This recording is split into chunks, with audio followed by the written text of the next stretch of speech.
sound of a car going off is heard. Hua Min looks at his watch, sits on the settee, unties his shoes and lies down on the settee. Before long, he is fast asleep. He slept for a few minutes. Then a car approaches outside.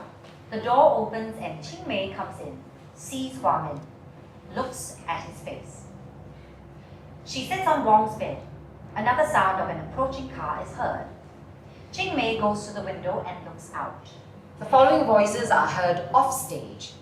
Hurry up, Su Ling! The party has already started! Hua Min can come in his pajamas if he has gone to bed. If he doesn't want to come, remind him that he promised us just now that he would. Borrow a bottle of whiskey from him. Okay, won't be long.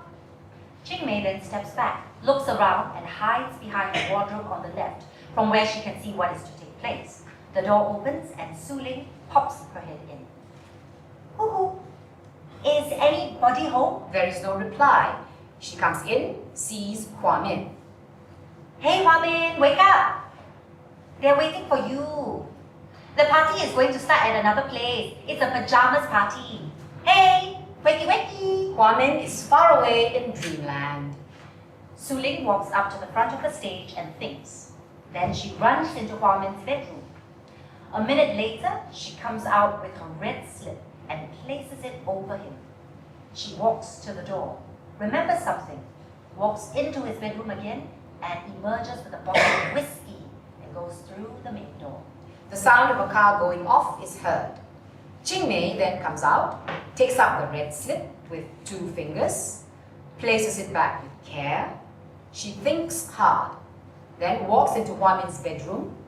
A minute later, she comes out with her white slip and places it on top of him next to Su Ling's red slip, and then goes out. The sound of a car going off is heard. The lights dim to indicate the passing of time. It is now dark. Half a minute later, the lights brighten. It is now morning. The 2 slips are now at the far end of the settee. The Straits Times, 24th of September 1961. Headline: I stepped into the world of Shirley Wong. I stepped last night into the charming little world of Shirley Wong, the lovely girl in the pale green uniform you nightly see mingling with revelers in the Bukit Bintang Cabaret in Kuala Lumpur. The girl, I might add, to whom thick ears are both a science and a delight. For Shirley is number 2 at the cabaret by night and number 2 at a downtown restaurant by day. She is not an ordinary miss. For one thing, she's a crack pistol shot. And for another, she's a judo expert, the girl with the commando kill. She has to be, for among many of her duties at the cabaret, 26-year-old Shirley has to deal with drunken customers and he-man types who can get tiresome. Where on earth did you learn your pistol packing and commando wrestling? Asked Shirley, as with cool, lovely black eyes, she surveyed the dimly lit scene in the hub of Kuala Lumpur's entertainment hub. You really want to know, she said, pausing to nod and smile to an endless stream of patrons who were doing their best to catch and hold her eye.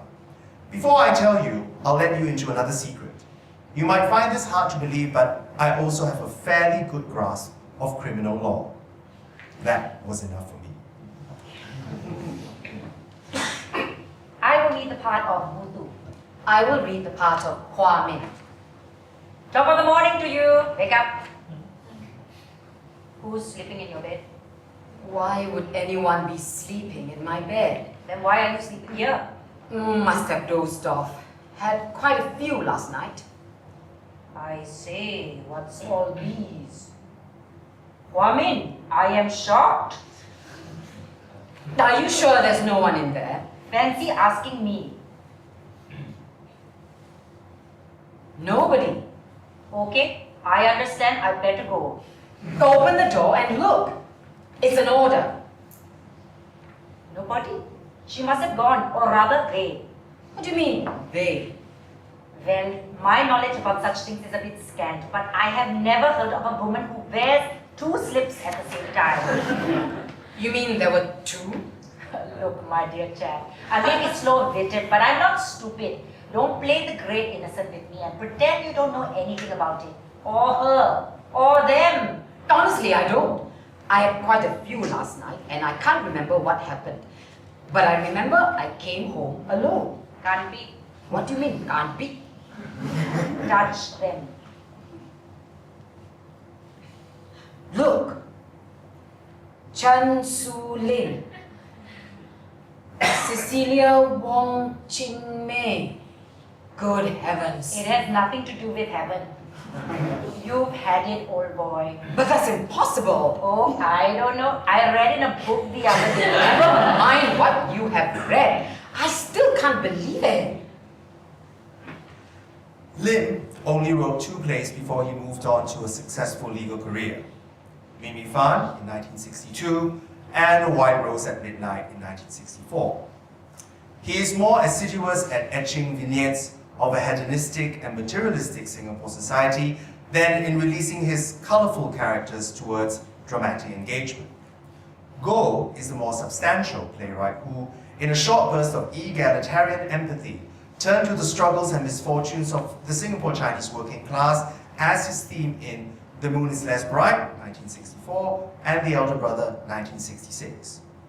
The most credible portrait of a 1960s Singaporean is painted in Goh's second play, When Smiles Are Done, written in 1965. That seizes upon the appealing vibrancy and insouciance of a clerk.